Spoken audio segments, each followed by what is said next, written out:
All right, my task here is just to give you a brief overview of the PDIA process, because you've heard that acronym now. You came to this hoping to learn something about this process and this approach to thinking about state capability. And I just want to give you the broad overview before we then spend the rest of today and a bit of tomorrow doing the proverbial deep dive, going into the different aspects of it. PDIA is what its acronym says it is. It's about being problem-driven. It's about and not solution selling, right? That's the juxtaposition, right? When you come from a nice university, your temptation in life will always be to be the hero who has the answer, right? You can get paid a lot of money as a consultant. You can get paid a lot of, you get a lot of prestige if you are seen to be the person who has a great new drug and a new set of pills that people can take, and you might win a Nobel Prize for that. And there's a lot of, you kind of want to be that person because it feels really good to be the provider of solutions to people. It's much harder to be the person who helps people do the diagnostic work around their problems as the antecedent steps, as the steps that go before trying to figure out whatever the solution might turn out to be. The problem with being a solution seller is that you become the proverbial person with a hammer who looks for the nails. And you only see nails because you happen to have a hammer. But to solve the problems, we need toolkits. And toolkits have lots of different kinds of things inside them. And that's what we really need. So that little red document that you have in the pile of material at your desk, at your table, is our PDA toolkit, which we put together a few years ago now and have been able to translate into, I think, 6 languages now around the world, as different governments and countries have made the effort to do that. We'd love to see it in Hindi or any of the other languages spoken in India as a long-term project, but let me just walk you through the rest of the acronym. It's problem-driven, and then when we do move into the solution space, we don't presume that just sitting around in a room we can figure out actually what the answer to it is. You have to iterate your way towards a solution, which is to say you start off with what you think is a good approximation for what plausibly might be the answer. You might have an array of different options that you try, and different teams will try different approaches, and you will follow those over time, and you'll adjust them along the way until you find and fit your way to a solution. And so that's the kind of metaphor or the spirit in which we are trying to get you to think, not in terms of the expert as someone who fills someone's problem space with your awesomeness that tells them what the answer is. You're creating a space and protecting a space for thinking about and having the conversations about how you will diagnose the kinds of problems that you face and then prioritize those kinds of problems. Because there's lots of them, right? You have all sorts of different things you could be doing and that reasonable people might suggest are very helpful ways of proceeding. But money is limited, time is tight, political pressure demands that you sow something pretty early rather than later. So among all the different problems you could be addressing and all the different kinds of solutions you might be exploring, how do you collectively decide on a shared vision for what will happen in response to all of that? And so doing then the A part, the PD, the problem-driven, the iteration, and then ultimately the adapting the solution that you've come up to fit the very specific context you're working in, or even the scale at which you're working. And we'll talk a bit tomorrow in this evaluation space about these questions around generalizing. When you've had a small win with a small program, can you expect a big version of that to get you big results, right? If X gets you Y, will 10X get you 10Y, right? Great mathematics, terrible social science, right? Because once you make something big, it's very different politically. It requires different kinds of political authorization. It requires different kinds of, it will be exposed to more different forms of media attention. The little and the big are just multiplied factors of one another. So how do we do that when we're trying to engage with complex problems that might need to be addressed at some scale, but we can't start big, we have to start small, right? All of those are the kinds of challenges and questions that the whole PDIA process was put in motion to try and address. And then ultimately seeing a capable state, a learning capable state, as a state that's able to do that not necessarily reflexively and not exclusively, because there are technical problems in the world for which you need smart people. If there's rampant inflation, having a good team of monetary people who can figure out how to adjust your interest rates and your exchange rates is kind of important, right? So this is not to deny the importance of these technical questions and technical solutions. But what we are not well set up to do, and what is much harder, what takes longer, and what is less easy to replicate, are these adaptive kinds of challenges. And in the next space, we'll be talking a bit more about that. But your toolkit there is one attempt to try and provide a very pragmatic and practical set of steps by which you, preferably as part of a team of people, can go through that process of trying to diagnose and analyze the kinds of challenges. And that, we suggest, is how a team and a government ultimately becomes capable, by being a good problem-solving system.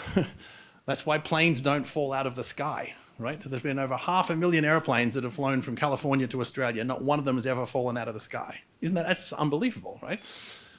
Given the risk, given the cost, the scale, and any number of things that could go wrong. That happens because there's a whole series of very well understood feedback mechanisms that are built into these systems to try and so far successfully prevent those kinds of things from happening.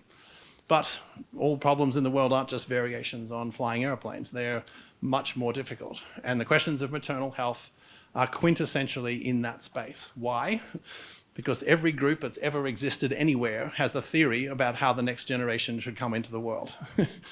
Right? And when you come in as a well-educated, white lab coat wearing expert who dares to tell people that you have a much better plan for how they should birth their babies, right? You are introducing potentially a whole different way of thinking about that particular problem that may or may not align with what they think is the best way to do that. And you can invoke all your science and all your nice evidence from scientific journals that suggest this might be the better way of doing things. But that comes later. You've got to create the space wherein this kind of problem can be addressed in a much more, in a way that respects and is engaging with other people's versions of what counts as the problem. And that ultimately then becomes the essence of what adaptive leadership is about bridging these very different kinds of spaces where what counts as a question and what counts as an answer turns out to be really, really different. And you can't have an algorithm that will solve that. You can't have an Excel spreadsheet that will solve that problem. You only have a space you create for conversation and dialogue that often isn't pretty, take a long time, can have lots of disappointment associated with that. So that's really what we're trying to talk about. Let me use the example of New Zealand. I'm told that people from Meghalaya like to think of themselves as the Indian version of New Zealand. 5 million people, in an unusual geographic set of circumstances, you guys up in the mountains, New Zealand off in the bottom of the South Pacific, potentially not likely candidates for being prosperous. I think that you should understand it. As an Australian, it pains me a little bit to give great praise and acclamation to New Zealand, but I'm old enough now to be able to do that. No, New Zealand, seriously, I happened to be in New Zealand a week after the mass murder that occurred there 3 years ago when 50 people were slaughtered by someone from my country. And I had this premonition before I went that somehow I was going to be able to experience a country and a government dealing with violence in a really, really different kind of way. I didn't know what, but I thought New Zealand's prepared for this kind of moment inadvertently. No country sits around, I don't think, and actively prepares for something like that. That would be terrible if you did have to do that. Maybe some countries in the world that is a horrible reality, but New Zealand isn't that.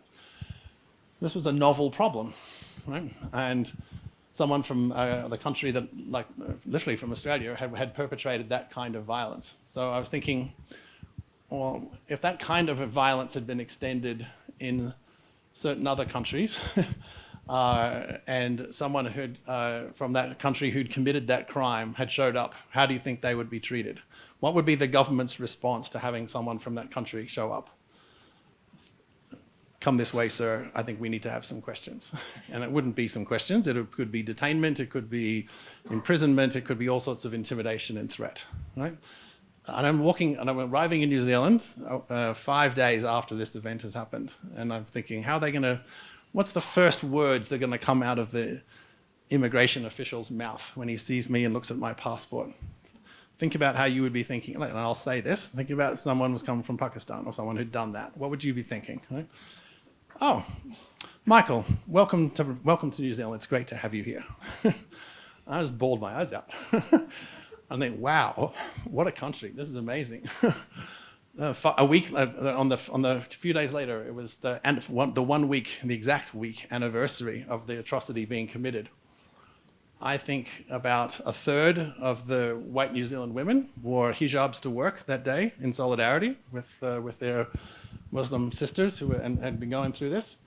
And it wasn't a campaign. There wasn't a let's show how awesome we are as New Zealanders and have all the women wear hijabs to work today to show that we really care about people. So the opposite question was, why wouldn't you want to wear one of these today to work?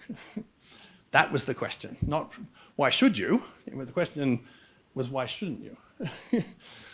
On national television at noon that day, they had the Islamic call to prayer on national television.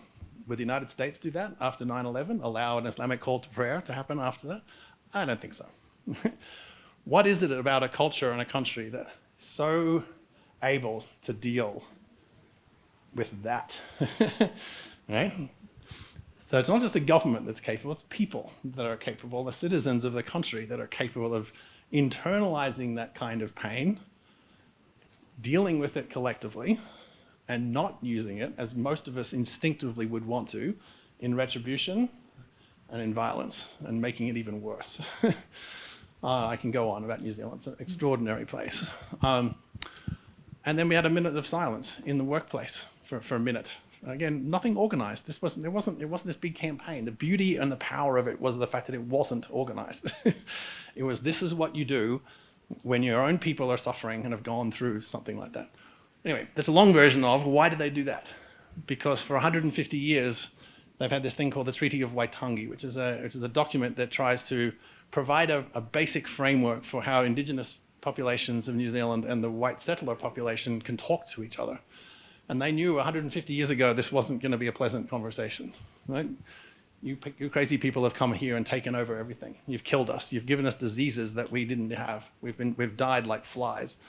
How are we going to have a conversation to try and repair that gap? So it's not that Meghalaya is on a 150-year journey. I'm saying that New Zealand gets to a point after 150 years where everyone has gone through that sort of process every decade, expects to go through that process. Every town, every village in New Zealand sits down and has these hard conversations about what do we owe to our Indigenous people? What do we owe to as compensation potentially for all the awful things that were done in the past? How can we move forward together? How can we stay in the same canoe? And if you've heard Jacinda Ardern, the Prime Minister of New Zealand, speak, that's the metaphor she uses. We're all in the same canoe. Whether we like it or not, we're in the same canoe. We've got to figure this out. And we don't get out of the canoe until we've figured out. And we don't get to where we want to go until we've figured out these kinds of questions. Right? So those are extreme examples, maybe. But I'm suggesting that in its own way, maternal mortality as the most sacred event that happens in a human's and a family's life, but yet precisely because of that is surrounded by so many competing understandings of how that should happen. The task of public policy in all of that space and the challenge of adaptive leadership in that space is to try and accommodate these very different ways of thinking about this problem. And having a fancier degree from a fancier university doesn't help you. Having greater statistical talent doesn't help you. Being a nicer person might not necessarily help you, though maybe that's a good start. But being empathetic, being able to have some tools in your kit for being able to address that kind of stuff, I think is really important. So, all of which leads up to one of my favorite quotes that I use at the end of my Kennedy School class, and Pratik and Rebecca happen to have been former students of mine at the Kennedy School, so they've heard this before. But this is from the late, great Albert Hirschman, who I think was probably the most sort of the person who had sat his whole career at the nexus of research and scholarship, and says, over and above the overt purpose of my work, which was to analyze development and provide advice on policy, I came to see development as having the latent, hidden, but overriding common intent to celebrate and to sing the epic adventure of development. Its challenges, its drama, and its grandeur. I love that. At the end of my class at the Kennedy School, I never say that without crying. But to see development as this epic process of fundamentally transforming a whole society, a whole world, really. The day comes when India has 1.9 billion people, is the largest country in the world, and is completely out of poverty. You guys are going to rule the world, right? And that's going to be an entirely different world than it is right now. And for some of you, you will live to see that day. That's amazing.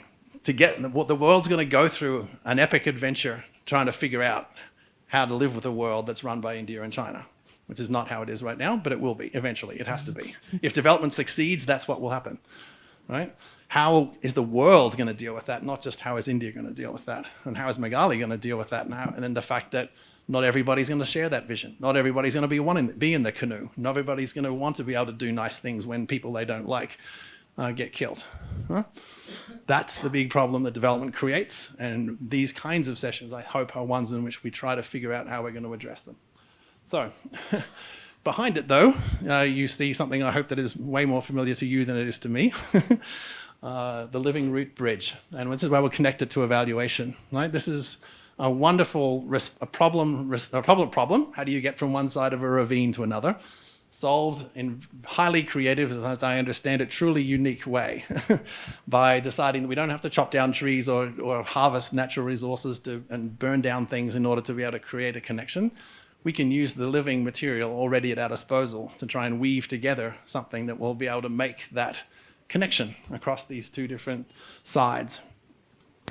And I use that and connect it to evaluation because you know better than me how long it takes to actually build a bridge like that can actually take a human being, 2 human beings, maybe 10 human beings ultimately to cross from one side to the other. How long is it? 25, 30 years maybe? Right?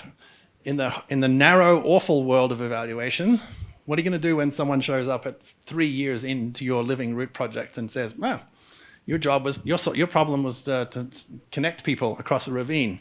Your solution was to build a cute little bridge made out of living roots. How's that working out for you? How many people have you crossed in the last 5 years on your bridge?" And you have to concede, well, sorry, 0 people have actually crossed over my bridge. Come back in 5 years. You come back in 5 years.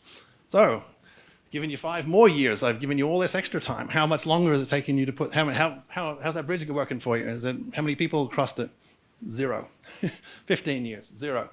20 years, maybe 1.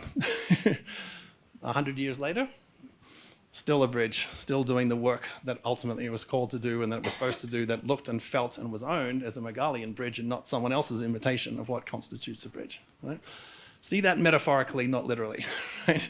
Think of the kinds of problems we face in the world that are just going to take a long time. 150 years in the case of New Zealand, 30 years in the case of a living root bridge, other kinds of problems that your children might live, hopefully, to see solved. But they'll only be able to solve it then if you do the work in obscurity now.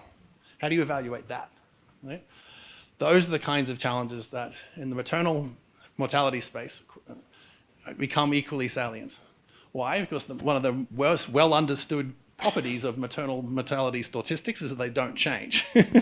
It's really, really hard to do all of that. And as I talk about some of this stuff later on, you'll hear me talk about just how the fact that it's hard to change it can reverse engineer a whole set of very perverse incentives about how people function in the space they claim is the most important, which is how the next generation enters the world. Right? So that's what PDIA is trying to get at. It's trying to help you enter that space of where time horizons are unsure, trajectories of change are unsure, what you're actually trying to do is not clear, where there's a whole bunch of different views about what counts as a problem and what counts as an answer, and nonetheless be and feel and act usefully. And that's what makes it unique. Not because it tells you what the answer is, it helps you create and protect space for figuring out what those answers are going to be, and then building out a corresponding set of mechanisms for being accountable, doing all those nice normal things that one has to do as a public servant, but with a very different set of assumptions and presumptions in your vocabulary for helping not just you, but your teammates and your superiors engage with these issues in very different ways. That's what we're trying to do. That's enough from me. You'll hear more, but that's sort of hopefully whetting your appetite for all this. What we're going to do now is move into the space of thinking about technical and adaptive problems as the sort of first big juxtaposition, the first different type of difference of the kinds of problems we face, and then how we might think about addressing them. Thank you.